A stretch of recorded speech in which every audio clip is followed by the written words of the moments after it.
And is it every day it was open? You were there? Well, only once I went away at a funeral, and I went away and I let Megan Polkey's actually in the book. She came along and ran the restaurant for me tonight. Probably hate to think what happened there, but anyway, everything was given away. But if I wasn't there, we closed. We closed quite a lot actually, because in the winter, every June, we closed for 4 or 5 weeks, and Beth and I go to Europe. And then at Christmas time we closed because there's no business in Auckland. From Christmas Day we opened, and it was a monster day, and then we closed until probably the 13th or 14th of January. So we did close quite, twice a year. Well, in a place like Parnell, everyone goes to their house up in Omaha or Hawanui. And you throw a rock down the street, you won't even hit anybody. It's quite interesting, really. That's an incredible work ethic, though, eh? It's phenomenal, really. Why didn't you give yourself more time off? Was it like a control freak thing? Well, no. Just your perfectionism? What was it? No, it was probably a bit of a. I didn't think anyone could do my job. That's the thing. No doubt about it. Well, off they go. It's quite and we charged a lot for them. It was quite a good profit and all that. But we checked the population down, I think. Yeah. So this is where you met Beth. So similar age, and she came in to make ice creams. Yeah. Well, my brother, his wife, and Beth worked in the same theatres and so on. I was a senior, and so Lee had married John, or engaged to John at a very young age, and of course I had another jobs in Christchurch. Like I run the shop from 6 o'clock until about 6 o'clock in the morning until about 5 o'clock at night. So John came home from he was a paper hanger, and he would come home and he would take over the shop, he and we would. So, and then when we were working, Beth decided she wanted to get on her bike from St Albans, bike home to New Brighton, and she and we would run the shop on Saturday. So they started holding ice creams and selling best bets and every, raffles and anything that was illegal at the time. It was so good. They don't bring much to my father and mother's horror, but it was quite an interesting little place back there. So that's how it all it just sort of fell into place. Yeah. This is a wonderful part at the beginning of the book. You dedicated this book is the story of 2 people who had a vision. One of them was Beth, who I was so blessed to find. She kind of was she managed to turn a dream into a magnificent reality with just a little help from me. Beth sits on my shoulder every single day, guiding me hopefully in the right direction. I love her. I miss her. I thank her with all my heart. Yeah, you lost her on the 30th of March 2021. She got just incurable cancer, and it was just the biggest thing that ever happened to me, really, because, and that's really what Simon Woolley came in closing this restaurant down. Simon Woolley worked for me for many, many years. He owned water, and he and I went into business opening the restaurant down there. The daughters of the Pollocks are just great friends, but they and their children became Antoine's customers. So, and these people are still around and they look after them very well. But every now and then someone say, "Well, we haven't had Antoine Duck and Orange for a while, mate." They had a dinner party, so I go and cook their dinner party. And I get so many people wanting me to do it. I don't do too much, but there's certain people that I just love dearly, and I will.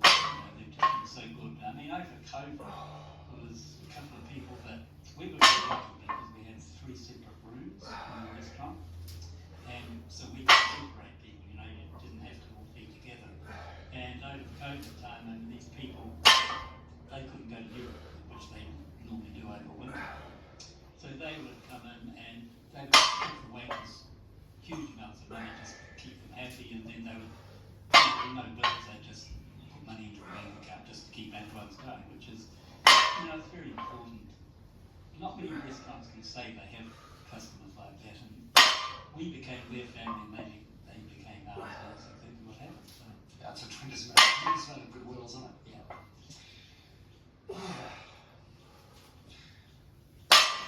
Just saying this, do you think had it not been for Beth getting sick, that the restaurant would still be going? Well, I think. What was the plan? Well, she was away, I was really bad, so of course I suddenly thought, well, you better come home. So I said, well, no more credit. So no more credit card use. So she did come home, and it was the funniest thing is I was out at the airport to pick her up, and there I was, and I'd never smoked. She smoked early days, and I refused to buy her cigarettes. So she didn't smoke in front of me, or she'd go outside or whatever. And there she came through the airport, and me standing with a cigarette. I've never seen a look on anyone's face ever again. But anyway, so that was our little separation for a couple of months. It was the only time we were really separated. But and I think it was a separation. It was just, I think she had enough and wanted to go away. So she came back, and I don't know, the relationship just kept going and going. But when we finally did, probably, look, we both may have only stayed in our years because we really did want to. She just had, she was just so gentle that, mind you, you knew it. No one ever argued with Beth. She's usually always right anyway, and she would always pull people up on their English and all sorts of stuff, like, you can but you may not, all that sort of stuff. Like the staff, they all adored her because she treated them like their mothers, she was their mother. But we always had very young staff anyway. A couple of we had older one that didn't work, so, and we had very young staff that just ended up being our children, really, which is interesting. And to this day, I mean, so many of them ring me once a week just to see if I'm okay, or I ring them to get together. I mean, it's quite nice. Yeah, I mean, I don't. I think I am. I sometimes, I know I've got my apartment and moving out of that house after 42 years. I mean, I don't have dogs. I always had dogs, and it was just a different life. And to move out of that house was very, very hard, and to move into an apartment. So I would need and make everything. I walk in that door, it's like going to a hotel now. That door, everything is exactly how it was in that house. So you walk in, you feel. Yeah. Which seems like she was sensible. Just did not. There was no room for people to be big. Every time you got a big person, you had to squeeze out. But I mean, there was nothing to do with their weight. It was just the kitchen didn't quite work. And so, of course, you say stupid things like that. But anyway, I just couldn't help myself. Did you get in trouble for that? Like anyone boycotting the restaurant or? No. Just water off a duck's back? Well, he said worse things about other people. So yeah. So Antoine, I invited 73, it was 22 bucks a week. What was it? No, we tried so hard to buy and at one stage, of course, Pilot, who lent me money to buy the business, he said, let's buy the building. So I said, okay, let's try. So we offered the landlord supermarket, and we didn't hear for about 3 months. We thought, we've got this building. Next thing we get a letter from the hospital saying if you can afford the amount of money to buy the restaurant, you can increase the rent. So I took it to arbitration, and we got lost. So in the end, I thought there's no point in it. And we could have moved and opened, but Antoine's, that was made as a home. And it was a beautiful little restaurant. It was secluded, no one knew it. That's why you had to know it. And we had so many people, I just didn't want to. You can't do it. So many people tried to the Communist Commission say these people are ripping the sock up. And even John Keats, he said, no, this GST, I thought, no, my tax is yours. No, it's not my fault. Why did you enter a GST in the process? Oh, because we looked too high. Right. No one noticed it was going up. Right. And no Wi-Fi, there's no Wi-Fi in the restaurant? Well, no, I needed it. Oh, you did? Yeah, well, I needed it for my phone. Well, I think one night, we were they were beautiful young people, and they were sitting there. They asked to see you people, so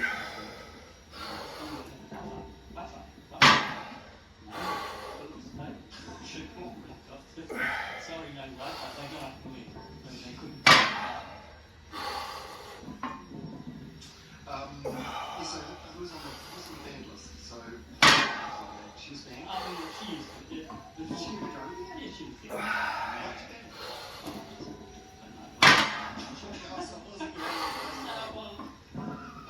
She didn't do any remotely diet company, but she was there quite a lot way before she was Prime Minister.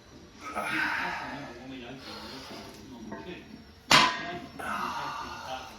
We cut it out and it's all to it. So I rang Lloyd Brown, who was the lawyer for, well, I think at one stage Elton John and John Reed. They had smashed someone in the face, or John Reed had, and Lloyd Brown had actually stopped their shot. So I said, well, Lloyd, can you talk to these people? So we spoke to them, talked to the manager, and said, you know, the police will be coming and you will be arrested, so you won't be able to do the show for the next 2 days. So they paid me. So anyway, so we got that. You love the stoush, don't you? Any other people of well-known people that were banned? What's the biggest thing that's really bad? Must be all black something that got in trouble with you. I try to like in trouble. No, they just I'm just trying to think of people knew that. One time Christmas party, it's quite nice that these days. He used to sneak his own wine and put it on the table. I mean, we talk, you know, wine worth about $20,000. You know, we sold it. People started offering it for wine. But he used to sneak it in the fire off the chair and start pouring the wine. So we went down to the table and said, "Sorry, I have to." He said, "Are you ready?" Something. The owners weren't there. You can imagine, you know, people run riot. And we went into liquidation. I could pay all the bills. It probably took me 5 years to pay my share of it, but after suppliers were arranged fund and all this kind of thing, I paid for all of that over 5 years, but they gave us time to do it. So, you know, that's why it's just a phenomenal little bit. But it's the one that we'll never have. No. So in the most years of police, did you turn it like a blind eye to cocaine and stuff like that? Oh yeah, I did. But I'm happy the rest of the time. It's great for my and they get the 100 notes in the toilet. I mean, it's very easy to see how people really do. That's one thing I did not do. I mean, obviously things happen, but I did not get out because I look I would dig into it like it was no tomorrow about it stuff. You got the So we tape. just made sure that the people that weren't there were, you know, not, because I never allowed people to have photos, so, and they could come in and Just not involved. you know, that, yeah, and so many, that's why people came, because they could come in and no one would ever dare come and ask them for a, you know, they just went, they just didn't. And, but sometimes people would hear, you know, he's like that. So if I had this huge fire hose of if they were out there curling through the fence, I'd just go out and wash them all down, they were in. So, Oh, really? Maybe like paparazzi and oh stuff. yeah. Yeah, you wouldn't have been allowed, I would have shot you. I would have given you a drink of water. Yeah, Elton, so yeah, he almost had like a romance with him, like a friendship. So you met him when he was heterosexual. Yeah, well, apparently. When he married, when he married Renata, actually, he had a second wedding and runs up and one in Australia. But he's